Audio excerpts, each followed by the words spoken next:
I think we'd go. Alcatraz and whatnot, locked in.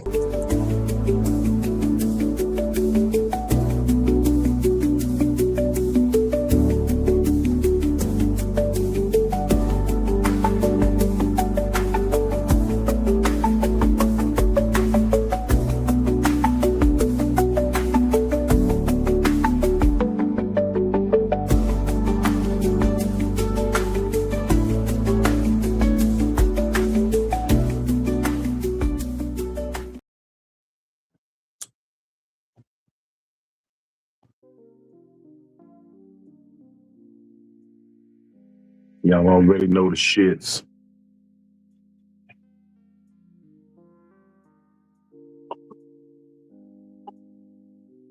It's one of those types of evenings. I always tell y'all that. It's one of those types of evenings. Like y'all don't know what type of evening it is. It's time for Psycho-Babble. That's what it is. Your late night stop for premium therapy at a discount price.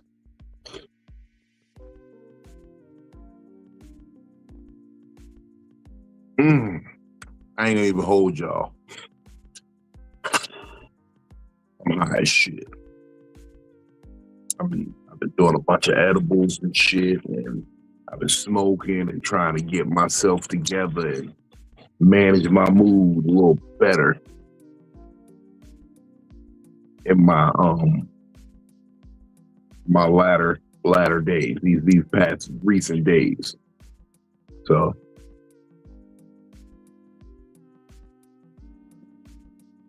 I seem more mellow than usual.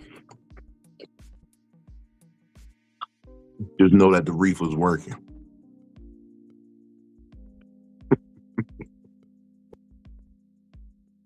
I'm your favorite fat man, Big Vino. What up, though? Shout out Mr. Terry on the check-in. We are well into Aries season. It has begun. And I'm being the best version of myself that I can possibly be. Things that I'm learning. Every day ain't gonna be the best day, but every day is a beautiful day. I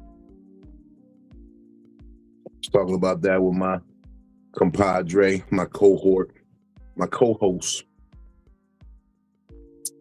Dare I say, maybe life partner? Nah, maybe. Who knows? Give it up for junior therapist in training, Miss DamnItPhilly, y'all.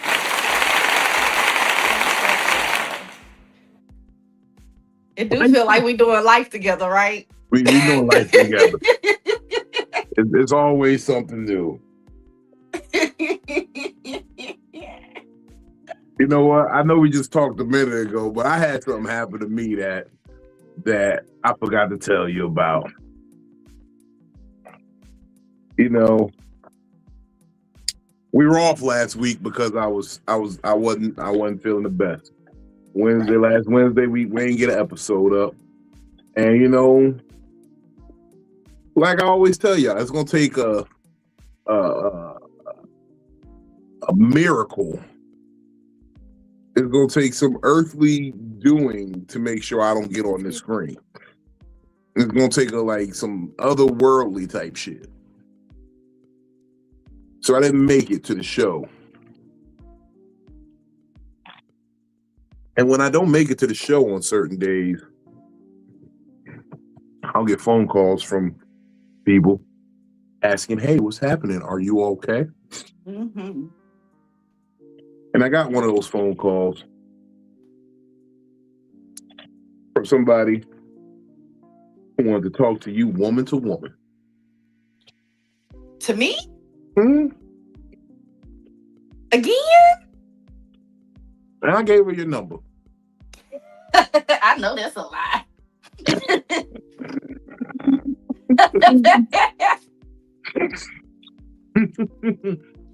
Ain't nobody even gonna entertain that. I just wanted to see if I get a rise out of you. I'm fucking with You ain't gonna have me pissed off like you over there mad and shit. Hey, look. Look, you wanna make me mad, get my phone number out. But sometimes anger is just part of the medicine, man. Yeah. Because sometimes once you get angry about something, or let me rephrase this. Sometimes you got to get angry enough about something to change it. That'd be the critical ingredient to change. A little bit of anger. And I'm a firm believer in using your anger productively. We should. We should. Like, just because it didn't come from the most healthy place don't mean that it can't help you. I think when I'm angry is when I'm the most creative.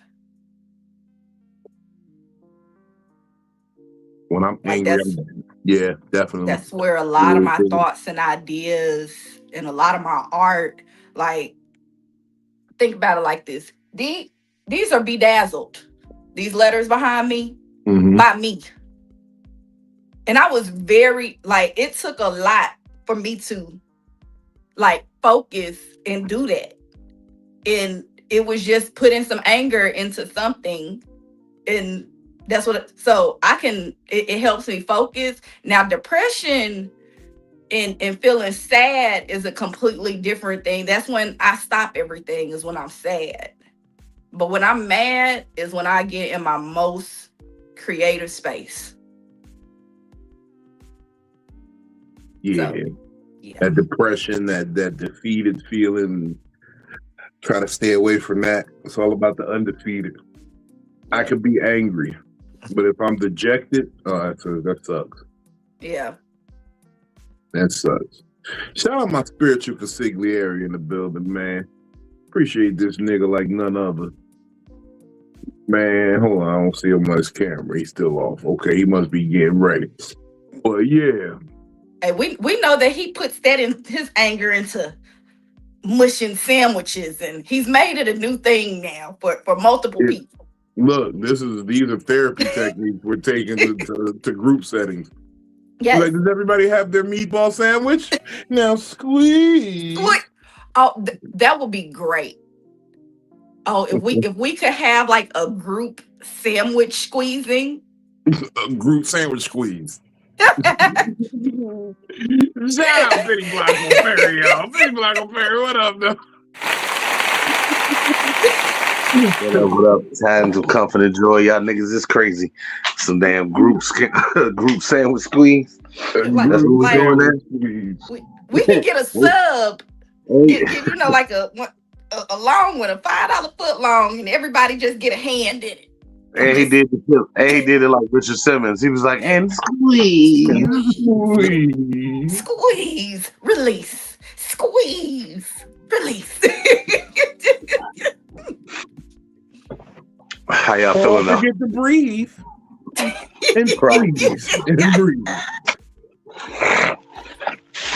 If you don't have a sandwich, tell your partner.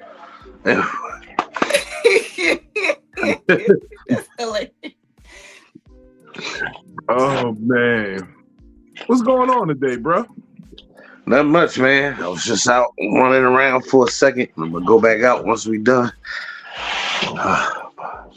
Damn, allergies still kicking my ass, but I'm surviving though.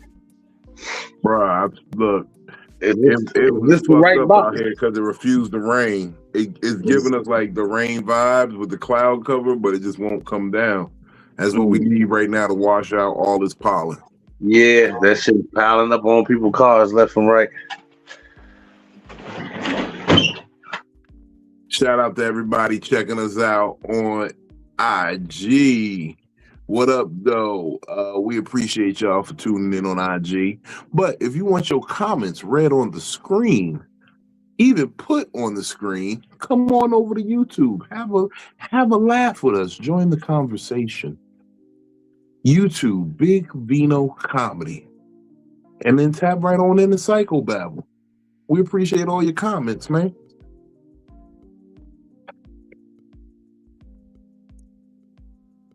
Yeah. But Benny, we're sitting here talking about anger right now. That's going to be our topic this evening, because I'm going to be real with you. I've been very angry lately. I had this conversation with my therapist. And I know I'm very angry because my prayer for peace in the morning has been chanted throughout the day more and more. Like in the morning, I pray and I wake up and I pray and I say, God, please take unnecessary anger out of my heart. Please take the anger out of my heart. Please allow me people a little grace. Allow me a little understanding to deal with people. And I find myself chanting that more and more during the day. Usually by like 10 o'clock, I'm good. I'll operate. But these last few days, nigga, it be 8 o'clock at night, and I'll be like, please, Lord. I'm still doing the wake-up prayer at 8 o'clock at night. I might have to try it that way. So you say you made yours into a chant. You keep it you keep going. You know your ring and kill it. Okay. Yeah. Please, Lord, take the anger out of my heart. God, please take the anger out of my heart. God, please take unnecessary anger out of my heart. It just reiterated every day. Like, because remember, I remember telling y'all, you know, people talk about choosing violence. And I don't choose violence. I actually choose peace. I am violent. I want to hit things. I want to break things. I was raised in a household where you fucked up, you got corrected through physical, means. So that's how I know how to. So I know that isn't sustainable over a long period of time. So I've learned to, bring myself out of that a little bit. And I pray for peace now. I pray for. I'm waking up to choose the peace, because it's very easy to be violent. It's very easy to hit something. It's very easy to break shit. It is so easy to destroy. Destruction takes a split second. Building something, it takes a masterful hand and patience. You don't have to have any patience to destroy something. It can be done in a flash of what it was created in. Exactly. And I'm still struggling with that shit. But, even when it comes down to life, think about how fragile it is. Like life, all the things that gotta happen in order for it to happen. You know what I mean? The sperm gotta make it to the egg. Then it gotta survive in the woman's gestation period and mature and get moved to the fallopian tube and attached to a wall and grow and so many things. First of all, we gotta even meet each other and have sex to even have the possibility for all these things to happen. And then you still got to get out of the body to be born. All these things gotta happen. And how easy is it to take a life? It takes nothing but a finger twitch. Shit, half the time all it takes is a word. Get them. It's so easy to destroy, so hard to build. It takes so much patience and dedication and all the right things happening to build. So that's why, I tell people I choose peace. I don't choose violence. And, I just thought of something. It's crazy how that's the complete opposite with God. It took him 6 days to build all of this, but it took him 40 days and 40 nights to flood the world. It took him longer to destroy, but it only took 6 days to create. So we're like the exact mirror image of that, where it might take days and years to build something, even with a career. You can be building a career for years, and one bad day, and you in HR, and it's over. And you tainted from all other companies that are in that field off of one infraction. One bad day. That be the shit that so terrifies me sometimes. Because one bad day, one bad decision, one bad moment could ruin everything.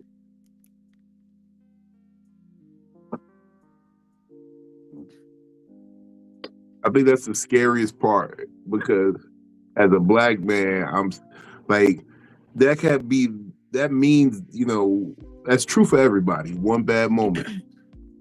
But for us, we are walking around on a complete eggshell, because it's like somebody trying to force that bad moment. Every day, someone's like doing extra steps to make sure that moment happens. And that should make me angry as hell, bro. It's like, yo, I'm already running a race that nobody wants me to win. Like, it's a race that nobody wants you to win, and they're here to slow you up and trip you up every which way they can. That would infuriate the shit out of anybody. No matter what you do, this whole shit is designed so that you fail. One time. That's all it takes. The moment you think you got all the answers, I change all the questions. Just like that. Swift. And even when I was working DOC, that's what I used to tell the guys. I was like, man, I could be in here with y'all. I just ain't get caught doing whatever the fuck I was doing. But y'all did. And at any given time, I could get caught or get or you can get, misaccused of something that you didn't do, and it stick to you. So and you hate to feel like it's people actively gunning for your downfall, but it feels that way sometimes. It seems that way sometimes. So, you know what shit that really pissed me off today, that had me angry as shit? I think it's kind of attributed to my nap earlier too today. So I was watching this video. Shout out to the shorty, Queen of Accountability. And she was showing how some of the bullshit that goes down between where little girls are taught to lie on boys early. So it was these two kids in the room. Little boy was sitting there just, mind his business, playing on the phone, playing on his little device. And the little girl was doing all the extra shit in the room, swinging off the bunk bed, hanging. And she went to go hang off the bunk bed, and then she broke the bunk bed and hit all in the face. And she was like, I'm telling. And little man looked at her like, what are you going to tell about? You broke shit. Like, you going to tell on yourself?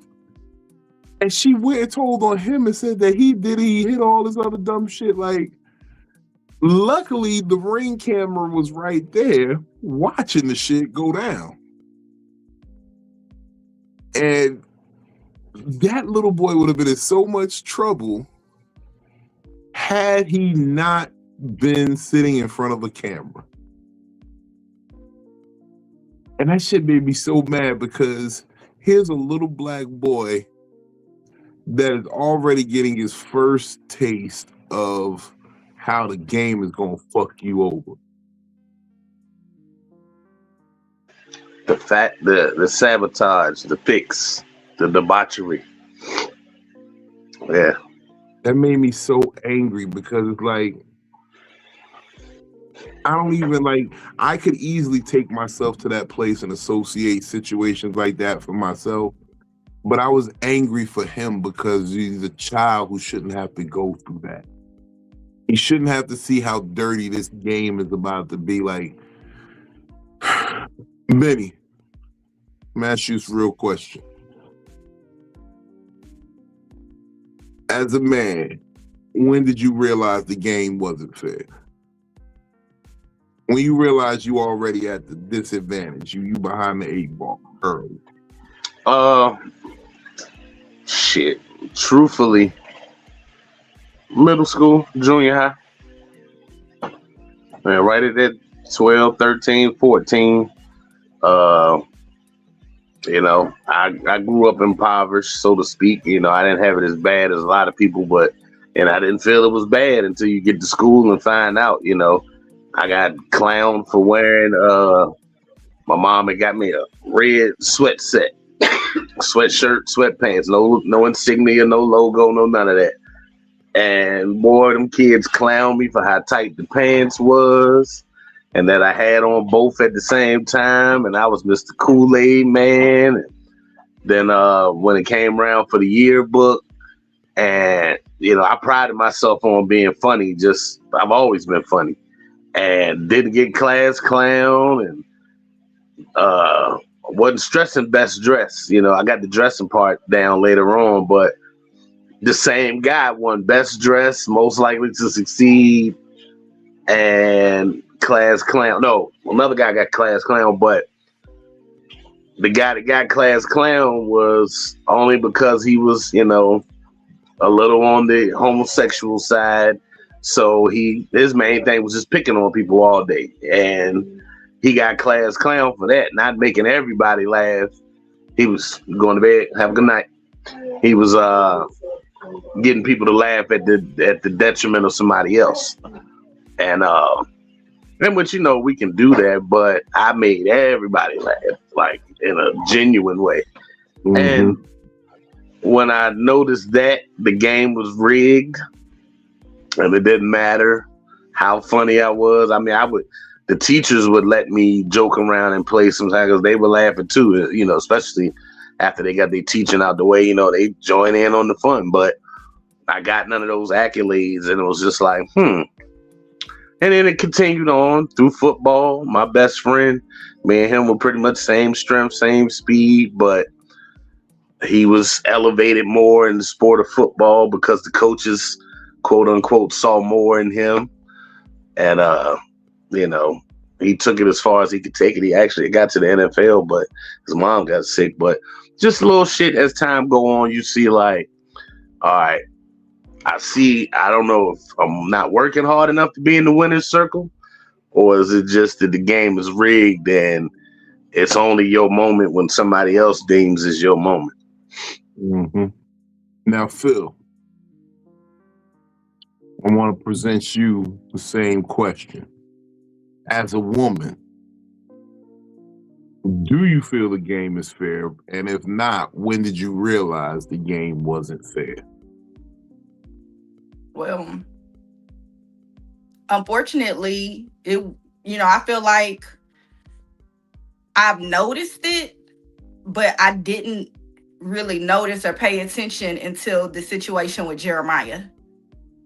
Because I'm not a man. I don't feel like a lot of backlash and everything that a man goes through, or even a little black boy. So, we've talked about it. Jeremiah got in trouble for accidentally hitting a little girl who was purposely jumping on his back and hitting him in his face. And when J-Ro accidentally hit the little girl, unfortunately, it was with a bottle and it broke her nose. And I think that's when, like, I took heed as to the differences. And I know that you, Vino, when you heard the story, you went through like a mixture of emotions especially when it comes to Jeremiah. Like, I watched you get sad, angry, like, yeah. And I think that there's other emotions that could describe how you felt, but those are just the two main ones that I witnessed for myself. But I don't know. I guess I just kind of live in my own dream world, and I'm not one of those people like I went to jail. I hit somebody. I hit a dude. But I told the police that I hit him and that he didn't hit me. Like, I've never wanted to get anybody in trouble. So, like, I guess I typically pay attention to what I'm doing in the world to notice if the game is messed up or not. Um, that's but yeah, Jeremiah's situation is what really made me see the difference in how men and women or little boys and little girls are really. Well, I'm glad you took it there, but I was just speaking in general. Like I wasn't even speaking unfair for men, unfair. I'm just speaking like life is unfair. Like as an adult, Life, we get to a point life where is always unfair. Like when did you understand that though? Like when did you start realizing that as a person? Like what age? I think that the age I realized that life is just unfair was when I realized when my parents weren't together anymore. Like having to grow up in a house without my biological father. And I'm a daddy's girl. I love both of my parents. Like I'm close with both of them. But I think like you go through those emotions of, oh, they just not here today. And then they don't come, and then they don't come, and then you want to call and somebody's not picking up the phone. But although it looked bad in that moment, I guess I always have had like a way of like looking on the bright side of things. So it's like, ooh, I'm gonna get 2 birthdays. Ooh, I'm gonna get 2 Christmases. I'm gonna get 2 Thanksgivings. I'm gonna get this. And so it's just one of those things. Like I have a optimistic point of view. So even when things don't always seem fair to me, I try to look at it like, okay, where's that silver lining? So no, it don't be fair. But yeah, probably about when I was 5. No, I was younger than 5. I had to been like 4. So yeah. It makes me angry that we gotta figure that shit out so soon. And you know what? Just to step back a bit, I remember that day with J-Ro, and there were a lot of emotions going on. I was able to identify quite a few of them, just because I've been, speaking on my my mind and understanding shit at the time. So yeah, it was anger, it was sadness, it was fear. Mm-hmm.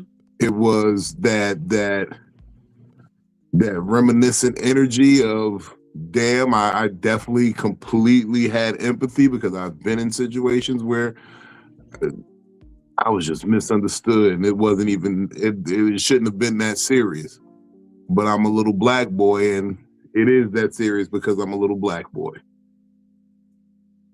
Which is worse though, to find out at a young age and have that outlook for the rest of your life and know what to look out for, or to find out as an adult and then it's like a full-on shock to the system and you can't recover from it. That part. But look, that was part of the reason that I was so upset as well. And Philly remembers, I was like, yo, because it's only 2 things that's going to happen in that situation for a little black boy. He's either going to get used to it or it's going to give him a mistrust of the system forever. Vino had a sense of hopelessness in him, like when I told him. Like I've never like seen like hopelessness and a little bit of helplessness. And I don't know if it was a little because I'm not you, but like I seen all of those things run through Vino as I, let him know what was going on. And I've seen Vino hurt about things. Right. I think we all have at this point, on the show, off the show, So, but this was something else altogether. Yeah, because you try to give especially as you get older, you try to get people the heads up. Juicy in the background, by the way. Yeah. But it gets to the point of how much information is too much information to give a young child to prepare them for what's coming. Because you don't want to just be like, hey, the boogeyman's real, but he ain't under your bed, he ain't in your closet. He's the teacher that you know is failing you because they don't like you. He's the co-worker that's eating your lunch on lunch break. He's the boss that's giving you the grimiest parts of the job, hoping that you quit. He's, sometimes your other parent is the boogeyman, so that's the hard part. You want to prepare them for life, and that's why at least with my kids, I have a no holds barred approach. I will tell you straight up and down what's going on. Like, hey, hopefully the world will change, and hopefully it won't be this way for you, but be mindful that this is out here and this can happen. Yeah. And here are instances where it's happened to people I know. Here are instances where it's happened to me. Here are instances that we see on the news. So let's bring on in, y'all. We gonna slide up in real quick. Shout out Southeast DC, Ms. Juicy. What's up, mama? You made it. I don't know what's going on with my phone.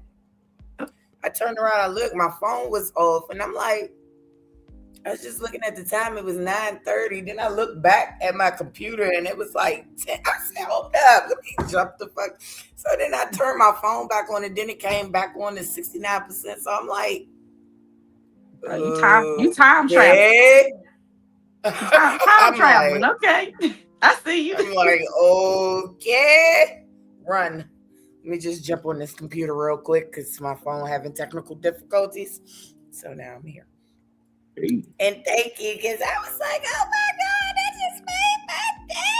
Somebody actually love me. Look, that's why I said, I love you down, girl. Yes, I be wanting somebody to love me. Shit.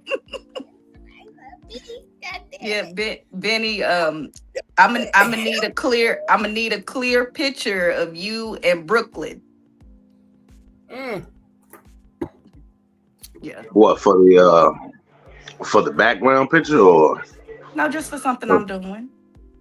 Okay, I'll make sure I'm gonna take that reel and I'm gonna take it to one of them big streamers and I'm gonna endorse that. Well, you want two separate pictures or one with us together? Two separate. I'm probably gonna put y'all together, but I want them separate pictures so I can get the clarity in them. Okay. Yeah, because I think that's a viral moment for you, Philly, because everybody always talking about celebrities as their Mount Rushmore. Like, motherfucker, you got real people in life that you're supposed to be supporting. Like, why the fuck are you going to support somebody who don't even fucking know you? That's stupid. We'll talk about it more. We'll talk about it more because I plan on doing something with it, and I don't want to give it away before I start doing it. Mm-hmm. It's gonna be great. What you said there though, because that's another thing that makes me angry. The support, the love, Why ain't tell me my head look like this? Let me fix this. With certain situations, right? I had a person I used to deal with that anytime I asked them for something, it was like pulling chicken teeth. It was really just like, oh, all right, I can do it. And it's like, okay, shit get done, but it's a lot of protests. But yet they would jump out the window for people who they perceive to be better or like more popular or more popping. You know what I mean? They would jump out the window for people who had the status that they felt they wanted to be around. Mm-hmm. And the status of those people would never, ever in a million years help them not once. Like, people go and idolize and worship and dick ride people who would never, ever, ever in a million years help you. And what people fail to realize is that Hollywood, back in the day, the only way that you would be famous is if somebody in Hollywood was related to you. And that's pretty much kind of what's going on right now. Like, most people in the industry, you don't even know they're related. You thinking this a new person that's just coming out. Oh my God.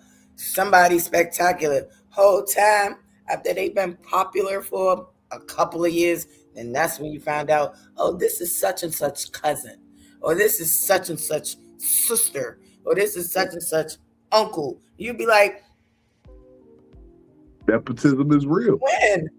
Like, when? When did this happen? Like, Nepotism is absolutely never met real. these people before. Or they make them think stardom, like that's what Love and Hip Hop did. I caught on to Love and Hip Hop like maybe the first 2 seasons of Love and Hip Hop. I realized that, you're making up people's storylines to seem like they're factual. Now, yes, some people did have the backstory line, of being famous from back in the day. But then you have other people where you're saying that they were famous from back in the day. No, you're famous right now because you're just making them famous because you just made their story up. Exactly. I've never heard of it.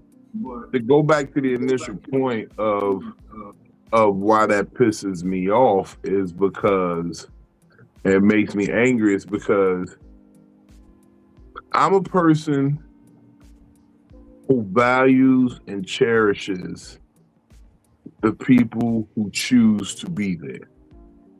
Exactly. Right? And if I'm making the choice to be there for you, when you don't make the choice to be there, I feel like I wasted my time. I hate wasted energy, wasted motion, wasted effort. I hate that with a passion. Like with a whole entire passion, I hate wasted effort. Because I could have put it into something else and got a result.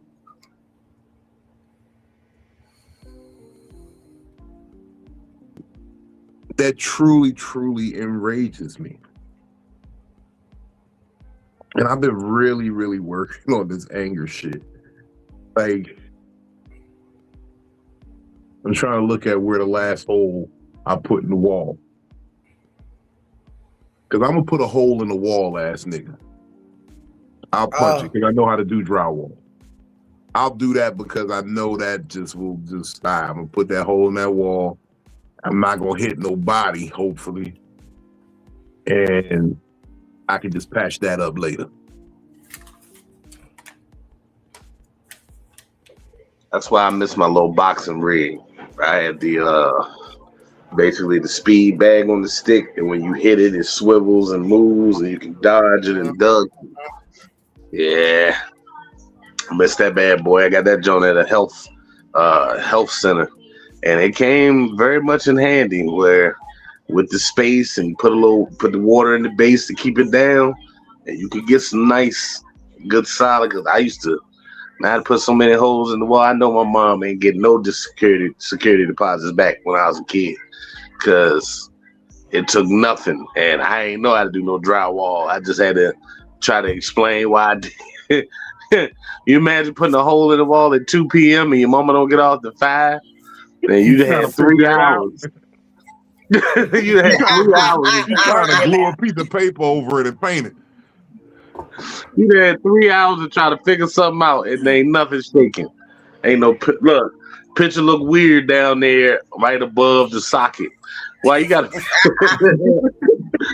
picture down there? Oh, I'm doing something different. I bought him a little bag, a boxing bag for Christmas. Yeah, punching bag. Yeah, punching bag. They had a boy sale at Marshall's. You might want to get one. They be having them at Marshall's. It was only like $30-$40. Them shits knock over so easy. Them shits don't even stand up. No, you You have to buy. Okay, so the bag comes by itself. You have to buy the equipment separately. Oh, Yeah. so it's just leaning against the wall right now. It's just you got to get the harness and all that. I want to either create. I started to do cement, and because I got a couple baseball bats and shit downstairs, but I'm gonna figure out a way to paper mache me some type of body. And Mama Philly said she almost balled up a sandwich a few weeks ago. So Don't do it, Mama Philly. Do it. Do it. You're going to feel We so much suggest better. meatball sandwiches. no, she should have did. See, Mama Philly been going. She been making chicken salad a lot, and she should have did it with that chicken salad sandwich. I love me a good chicken salad sandwich, especially for real. Let it run between the knuckles. Yeah. Let it drip. Let it drip. I love me some That sounded chicken so. salad. That sounded so. Let it drip between your knuckles is crazy. Hey, I got some spaghetti in there. I might put some on a sandwich and just Balled up spaghetti sandwich. spaghetti sandwich. Each his own bottle of Patron. As they say. Be surprised how relieved you feel after you squeeze that spaghetti sandwich. You can be like, you know what? Everything gonna be all right.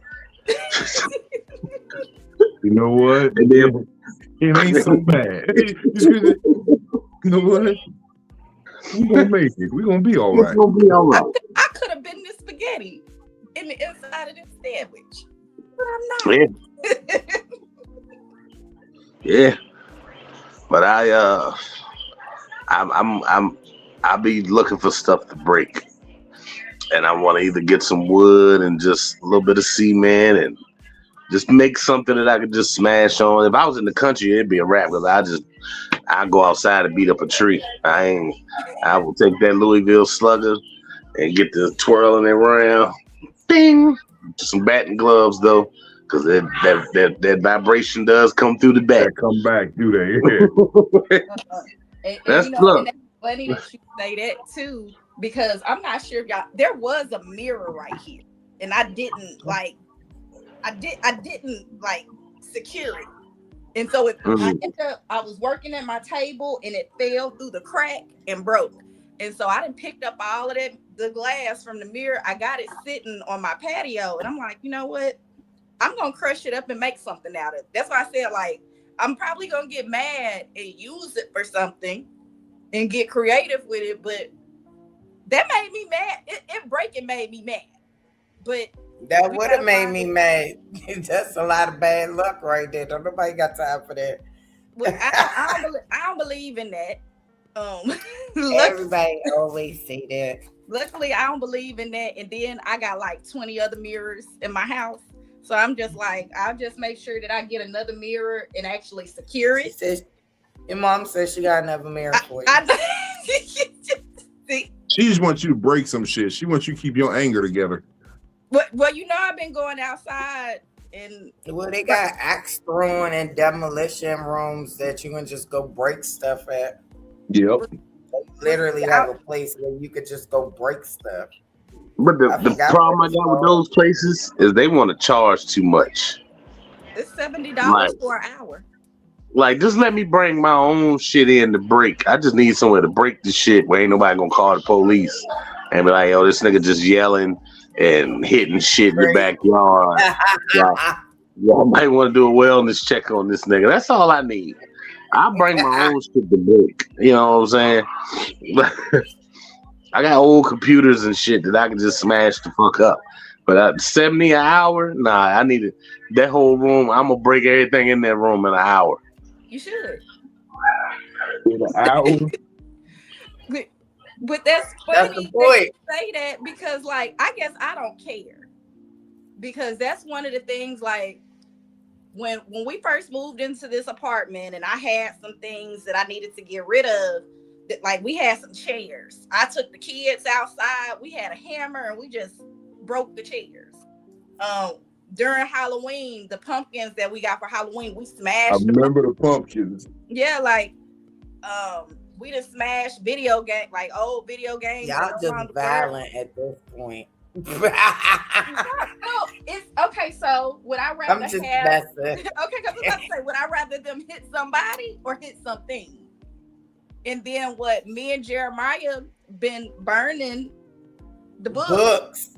You know what I'm saying? I mean, getting rid of all of that bad energy, juju, whatever people call it. Like, I'm all for destroying bad energy or for placing it into something and then destroying that thing.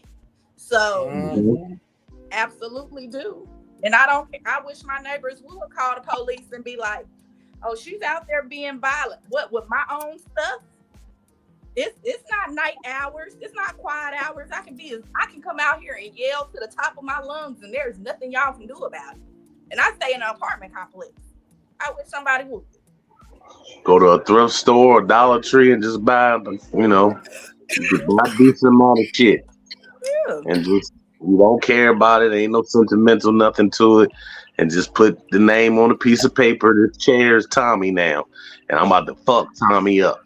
Yep. That's what. You shit me. Now I'm about to fuck Tommy up.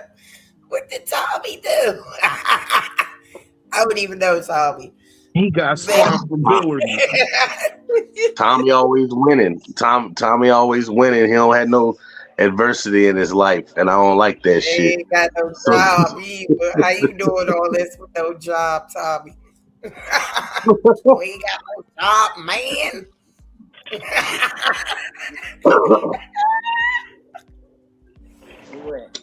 I used to write stuff down. I think of at the moment. I'm like, You know, I know this is a side note, but I got to bring this up.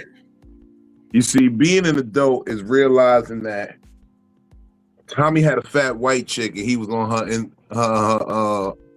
income tax. Tommy was flipping a fat white bitch income tax on Martin the whole time. That's why he couldn't get with Pam, because he had a fat white chick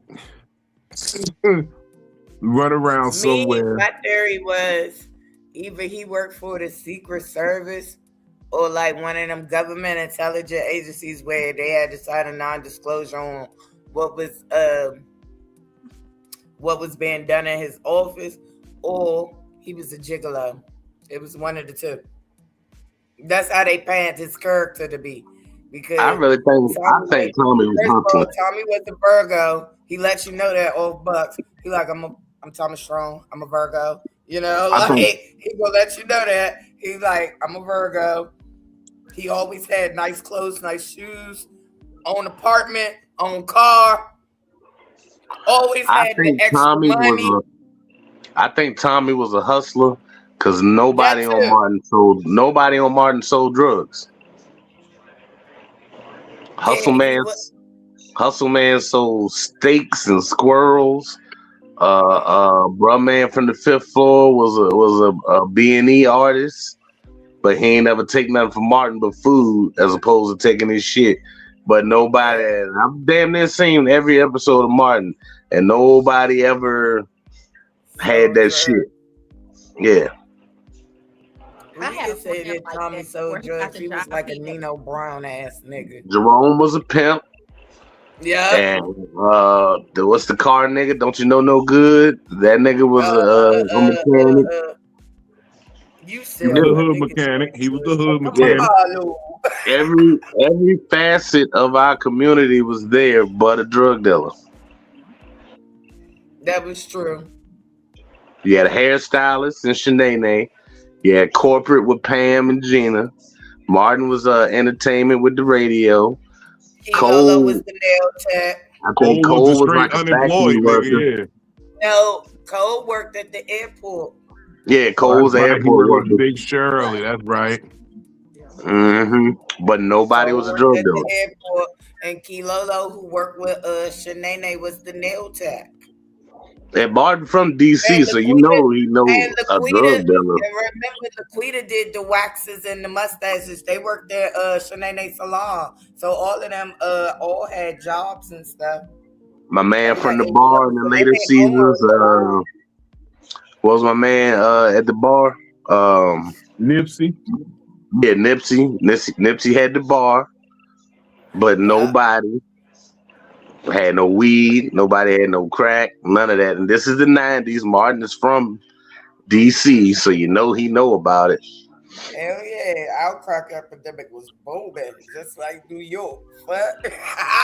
What? It's fuck a crack We epidemic boomed at in the same DC. motherfucking time. Crack ran the city in DC, literally. Fuck yeah. Then like New Jack City was really a DC and fucking New York story. I kid you not. Because Paid in Full was it not? Roscoe was the baby ass little kid. Down to DC to travel them drugs. Roscoe was the baby ass little kid. You had the who else used to pop up? Yeah, everybody that popped up. His mom, of course, was just his mom. Yeah. No, I get where you're going with that. Regina Pants, but it was no drug dealers. That was Tommy. Or he ran numbers. Remember when they were trying to find out what he did for a living, and they thought he was a male stripper, and the whole time he was at a charity benefit. But then again, he was like, I'm at a charity benefit for my job and shit. Like, where you work at? The big black building that you picked me up in. So that's where you work at the big gray building right there across the street. Never gave a name. Ever. What'd you say, Phil? I said I had a friend like that in real life. He wouldn't tell us what his job was. Like, you sit up there, you'd be like, where do you work at? Like, I know that you go to work Monday through Friday. Like, you work during business hours. I don't see you work. And I was like, are you a daytime male stripper? Like, what do you do? He made sure that he kept his body right and everything. I'm like, ain't no way that you just sitting at the office staying skinny and shit. Like, ain't nobody just sitting at the office staying skinny and shit. You gonna get the look. No, we sit down all damn day. You tap on the panel sitting at a damn desk.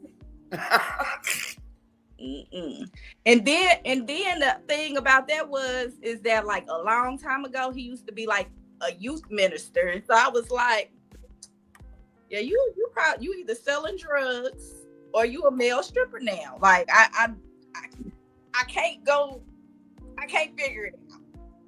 I know a youth minister that sell you a 3.5 straight from the pulpit. They give you a discount if you can quote a Bible verse. And see, and what he do now? He's a male dancer. He definitely. Is he a dancer? He got puppet strings on him. Like there's. Hey,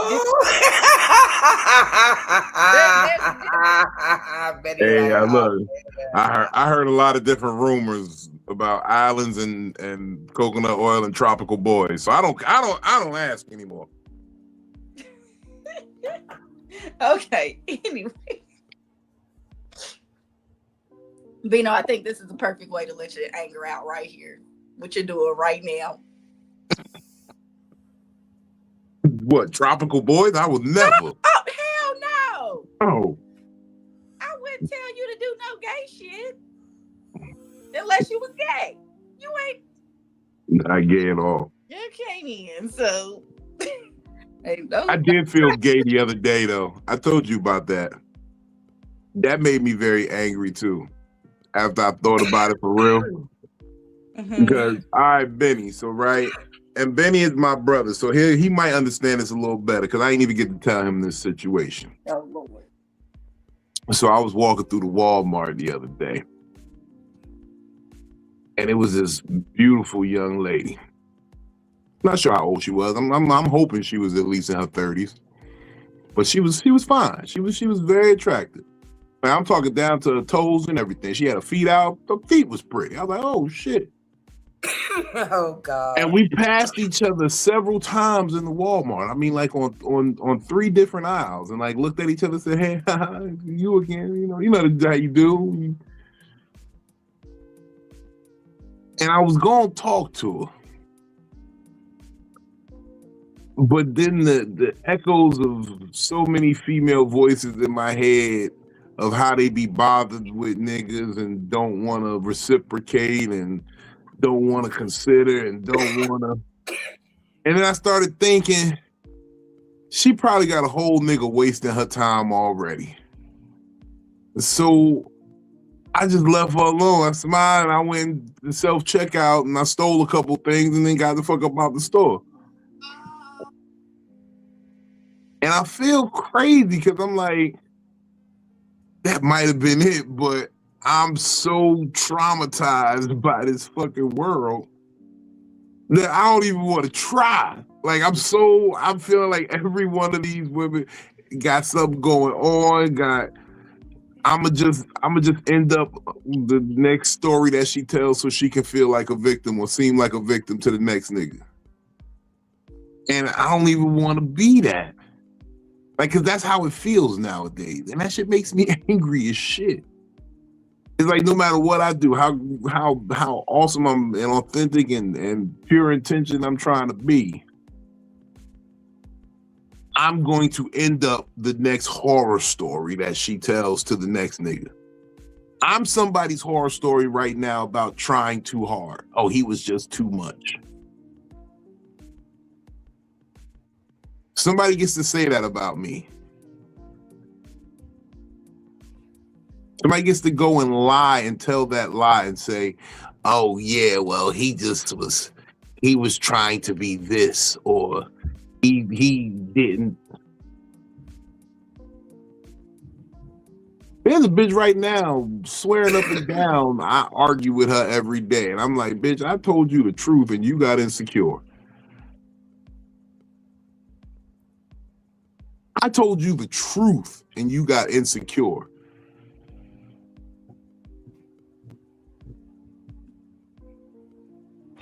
Yeah, they are out there. And you probably should have went on and shot your shot. But again, you never know.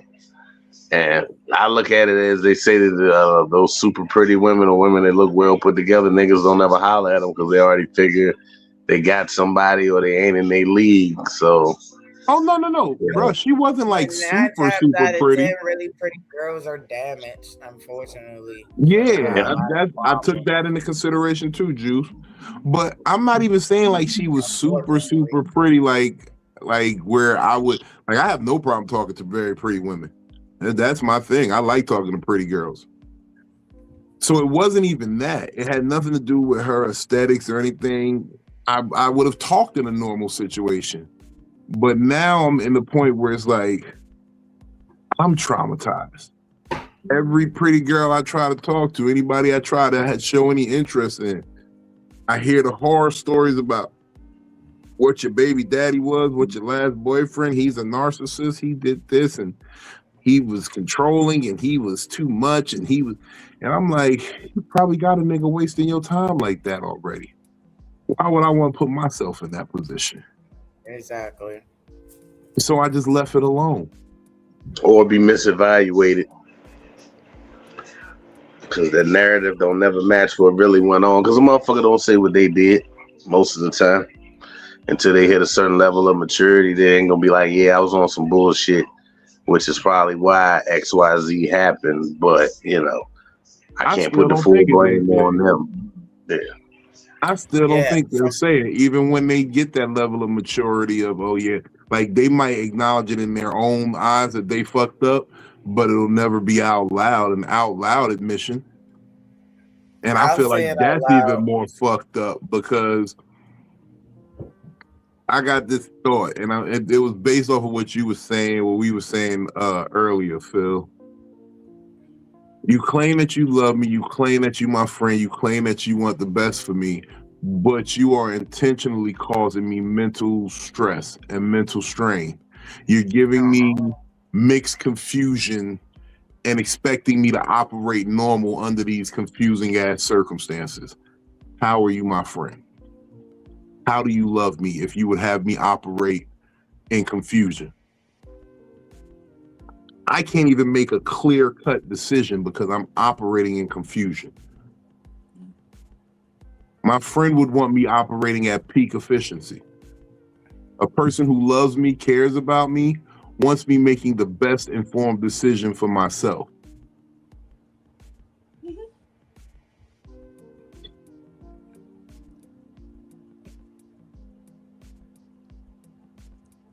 I was gonna go somewhere with what you just said though.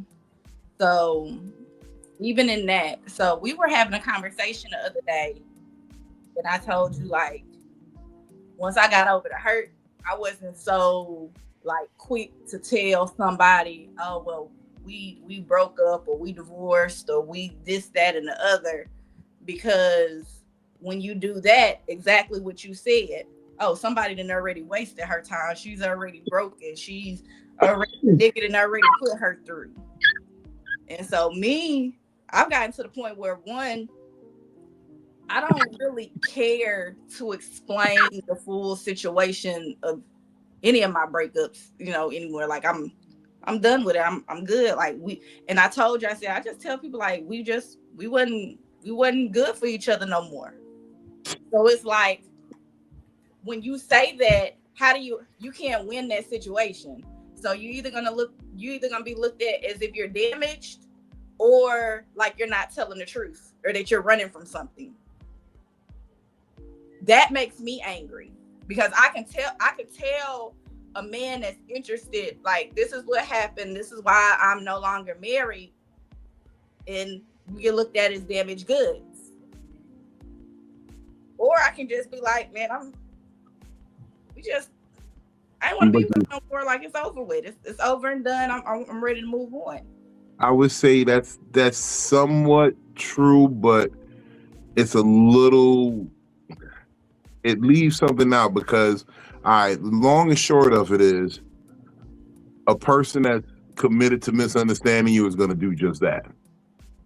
But when you put the actual facts out there and let it sit out there, don't try to, like, if you give it out in good, and I know it's not everybody's business, but like, if it's somebody I'm genuinely wanting to be with, right? And they ask me what happened in my last relationship, I'm going to tell them the truth because there are mental hangups in there that need to be addressed. Like, there are booby traps in that last relationship that are going to sabotage the new relationship if you don't address it straight up. And because what's going to happen is you're going to start thinking, hey, anything that signs that shows that anywhere looks like that old pattern, I'm going to take it as that and I'm going to bounce, or I'm going to have, it's going to be issues. But if the person is armed with that, knowing, hey, look, this is a sensitive subject. If they're really there for you, they're really fucking with you, they're going to make sure that they're aware of it. Like the people you care about, you make yourself aware of their traumas and triggers. You make yourself, accountable to not setting those bombs off. I feel like all of that is a contradiction in itself, though. Like, based off of what you had said right before that, and now what you're saying, like, it all contradicts. How so? You said that you did not talk to a woman because she's so, like, not that she's just absolutely drop dead gorgeous, but she's a beautiful woman. Physically, she's beautiful. And because of your traumas that you've went through, you feel like you ain't even gonna waste your time because she either already had somebody or had somebody. You missed a part of it. You missed a part of it. Yeah, okay. So, tell me the part that I missed real quick then. Okay, I said yes. The attraction, the attractiveness of it is a part of. She was gorgeous. She looked good or whatever. But that wasn't where the hang up was. The hang up was my traumas in how I've been perceiving women. How women have been. That's what I said. No. Let me finish. The way that women have been It's been coming from everywhere. Philly, you've seen it the last couple of instances where I say something that is absolutely spot on, and then I get argued down as if it's not true, and then my point is proven literally while the person's basically arguing against what I just said. And it's just like I don't feel like I wanted to put up with that. It would have actually made me very disappointed if someone beautiful like that, who I really could have liked talking to, would have been like that. And it just makes you not want to try. It makes you not want to try because it's like, okay, if I'm going to get this result, damn, I don't want that. But is there just overthinking though? It could be overthinking, but it also could just be exhaustion. Yeah. Exhaustion. Like you just be tired. I don't think that I said anything different from what you said. Maybe I don't hear myself, or maybe you don't hear yourself, or maybe that's what I'm saying. I might have jumped in too fast in trying to understand what the hypocrisy is in what I just said, or the contradiction in what I just said. Because you also agreed with me when I said, like, I can tell you something, right? This is a personal conversation that we had. I said, no, I don't even feel the need that when I'm talking to somebody or getting to know somebody to go into the deep details of why I am no longer married. We didn't work out. That's it. No long story, no going into explanations of why it didn't work. Just leaving it at I'm at peace with it now. Whatever happened in that situation, I'm at peace with it. I'm not saying it's his fault. I'm not saying it's my fault. I'm just letting it go. And this is somebody you just talking to, or somebody you see a future with? Even if I'm seeing a future with them. Now, if we end up talking and details come out, then that's fine. But I'm not really in the mood anymore talking to anybody and saying, oh yeah, well, he did this or he did, like, no, we're not together no more. That's a done deal. It's done. It's over with. I'm focused on you. You tired of having that same conversation, yeah, and that same explaining it, and then the more you say, the more detail they want, and then you end up being a temporary motherfucker, and it's like, man, now I got to run through this whole gamut again. If somebody else piques my interest, now I gotta, and I feel the same way.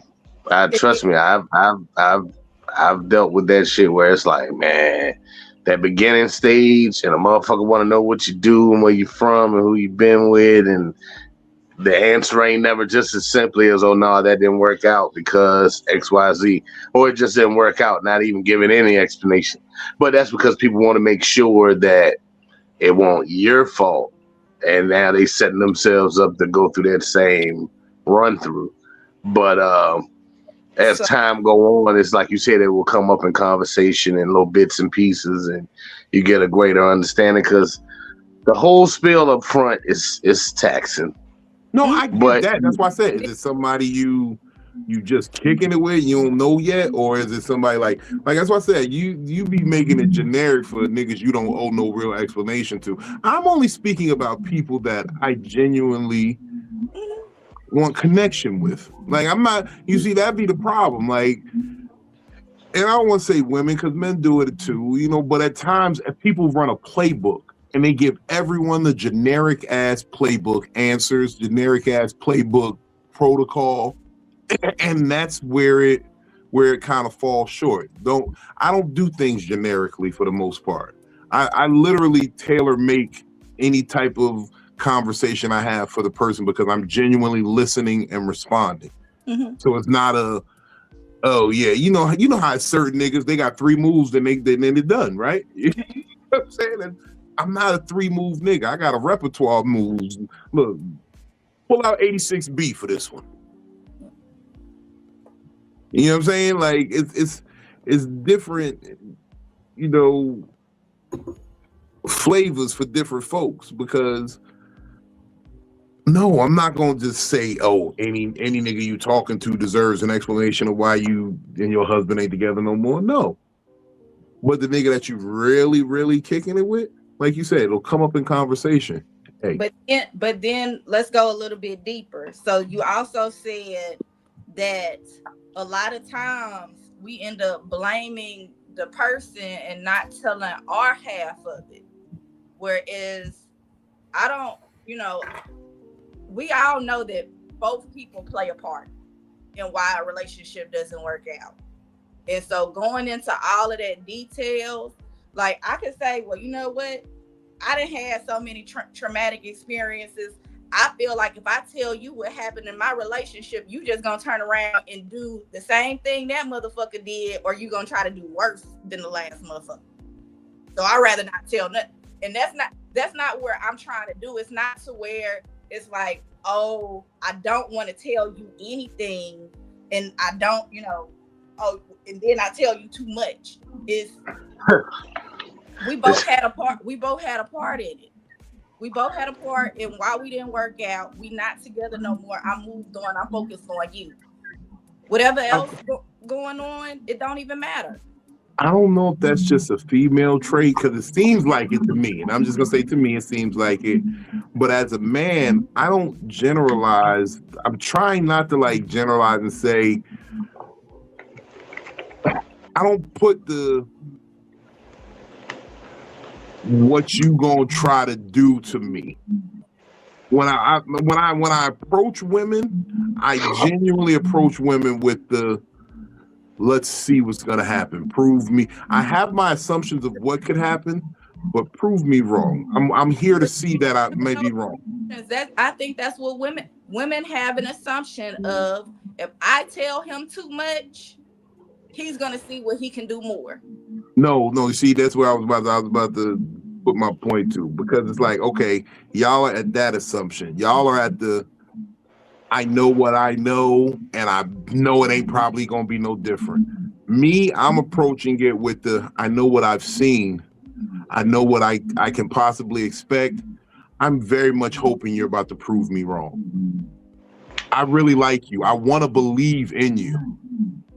So I really want to believe in you. That's why most men fall for the damsel in distress routine that a lot of these women pull, because we want to believe you're the good person in the situation.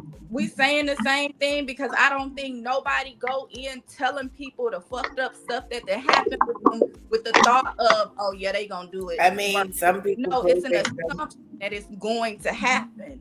It is absolutely an assumption that it can and it will happen. But hopefully you're gonna be the better person. But I done seen it, I done been through it. No, I've been told by women. You're just using a bright and colorful, pretty word to say the same thing that I feel. No, what I'm saying is I've been told by women exactly you're going to do this. They nothing in the context clues of my character pointed to me being the person that they indicated. Matter of fact, I've told you situations. I've been called a manipulator because I said the truth. I've been told I was a manipulator. You manipulated me by telling me you like me, acting like you like me, and doing things as though you actually like me.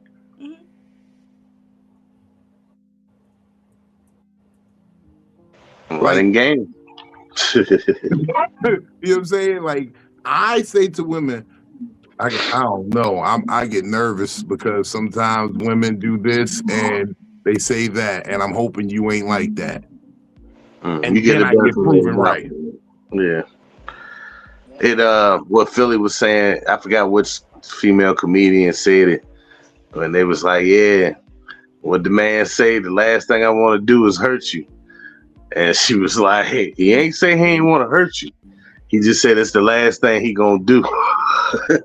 And I was like, oh, yeah, you got us on that one. So I get it. I get it from both of y'all perspectives of it. And I'm more like Vino, where I'm a hope that you wouldn't do that. I've told you this. in hopes that ain't in your character and that you honest enough that it is in your character, let it be known. And either we just gonna be fucking or we ain't gonna be doing nothing. But how often do people admit like, yeah, I will slide out on your ass after 2-3 years if I get bored? Or, I will start to gaslight you or act a certain way after time is in. And once I got you and I got you in my clutches, now I can truly let the representative clock out and let the real me clock in. Or they say shit like this, which is the biggest gaslight ever. Yeah, women don't like good guys, but I want you to be good to me. I've never heard that one. I've never heard it. Like, this is the first time I've ever heard it. Maybe because I ain't no guy. No, they say all the time, nice guys finish last. Nice guys finish last, but be nice to me.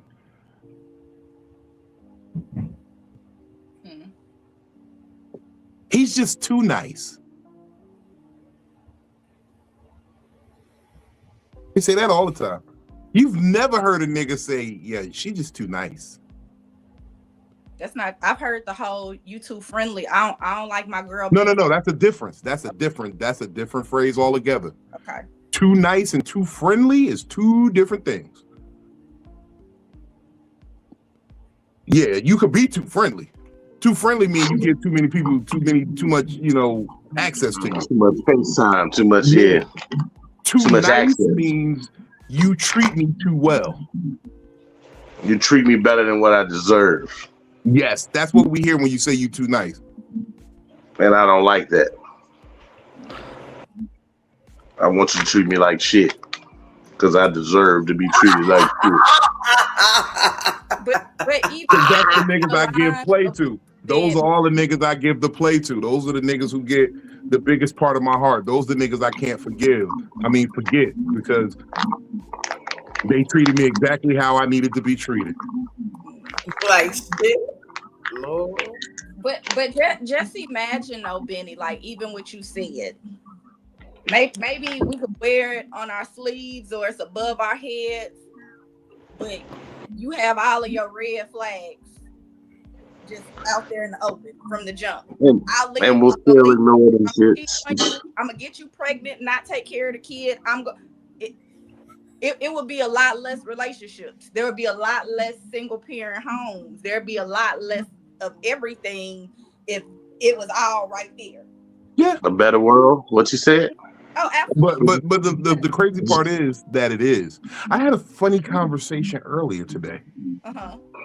It's so hilarious, right? So we were talking, and it was me and this young lady, and she even said it. She said it'd be so crazy because it's hypocritical that most women will give every chance, every fight to the nigga that ain't worth shit. You put up with a lot of shit. You give all opportunity, every second chance in the world to the motherfucker who ain't shit. But the person who actually deserves a second chance and an opportunity and some understanding and grace, you never grant it to him. And she was bold enough to admit that most of the time it's behind that dick. And it's funny to me because